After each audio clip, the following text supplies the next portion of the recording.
আমি ইয়াৰ পৰা টকা পঠালো আপোনালোকে ভাবে যে চৰকাৰে পঠোৱা নাই আসলতে টকাটো বেংকে ৰিসিভ কৰা নাই বেংকে আমি টকাটো দিলেও বেংকে বাউন্স বেক কৰি পঠাই দিয়ে কাৰণ একাউণ্টটো ৰেগুলাৰ নহয় এই পুঁজিটো পাবৰ কাৰণে আপোনালোকে সদায় চাব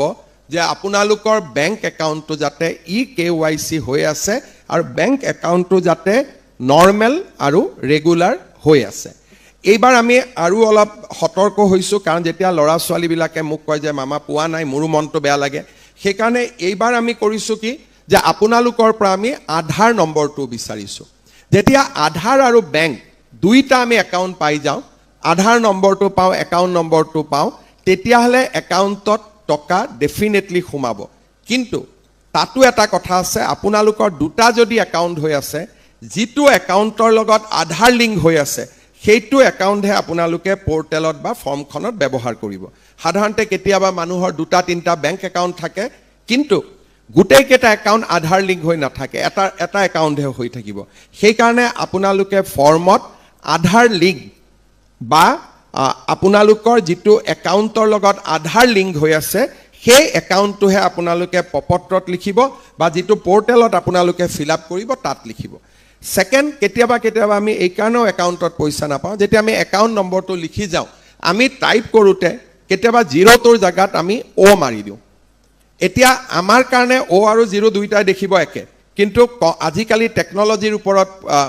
বেংক চলে টেকনলজিয়ে লগে লগে ধৰি লয় যে জিৰ' আৰু অ' দুটা বেলেগ বেলেগ আৰু যিসকলে জিৰ'ৰ জাগাত অ' মাৰিলে তেওঁলোকে পুঁজি নাপায় সেইকাৰণে আমি যাতে একাউণ্ট নম্বৰটো দুবাৰ তিনিবাৰ চেক কৰি আমি সোমোৱাও আধাৰ নম্বৰটো যাতে আমি দুবাৰ তিনিবাৰ চেক কৰি সোমোৱাও আৰু একাউণ্টটো আমি KYC কৰি ৰাখো ৰেগুলাৰাইজ কৰি ৰাখো তেতিয়াহলে আমাৰ পুঁজি কেতিয়াও বন্ধ হৈ নাযায় এই কথাখিনি মই আপোনালোকক নিশ্চিতভাৱে ক'ব পাৰো মই ভাবো যে আজি আমি এই সভাখন কৰাৰ মূল উদ্দেশ্য এইটোৱে হ'ল যাতে আমাৰ মাজত এটা জাগৰণ আহে কেনেকে ফৰ্মখন আমি ফিল আপ কৰিব লাগে কেনেকে আমি পোৰ্টেলটোত নিজৰ একাউণ্ট নম্বৰ দিব লাগে আৰু আমি কি কণ্ডিশ্যনত নিযুত মইনা নিযুত বাবু আমি পাই থাকিব পাৰো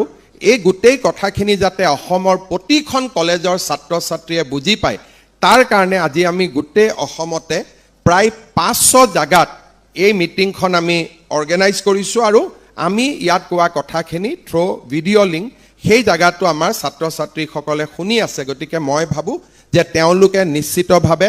আমি যি ধৰণে পৰামৰ্শ দিছো তাক পালন কৰিব আজিৰ আমি অনুষ্ঠানত আৰু দুটা শিক্ষাৰ সৈতে জড়িত মহান কাম আমি আগবঢ়াব খুজিছো যোৱা 4 দিন মই চৰাইদেউ আৰু শিৱসাগৰত আছিলো বানপানীয়ে কিছুমান স্কুল একেবাৰে কলেজক ধ্বংস কৰিছে আৰু যাক ধ্বংস কৰাও নাই তাৰ স্কুল কলেজৰ ভিতৰত পলখ বা বোকা খুমাই তাত পৰিবেশটো একেবাৰে শিক্ষা গ্ৰহণ কৰিব নোৱাৰা কৰি পেলাইছে আজি আমি খন্তেক সময় পিছতে যোৰহাট গোলাঘাট চৰাইদেউ শিৱসাগৰ জিলাৰ 793খন স্কুলত আমি এককালীনভাৱে 2 লাখ টকা প্ৰদান কৰিম শিৱসাগৰ জিলাৰ 550খন স্কুল চৰাইদেউ জিলাৰ 111খন স্কুল যোৰহাট জিলাৰ 103খন স্কুল গোলাঘাট জিলাৰ 29খন স্কুললৈও আমি 2 লাখ টকাকৈ আগবঢ়াম অৰ্থাৎ আমাৰ বাবে আটাইতকৈ প্ৰয়োজন হৈছে শিক্ষা আৰু শৈক্ষিক কাঠামো আগতে কেতিয়াও অসমত বানপানী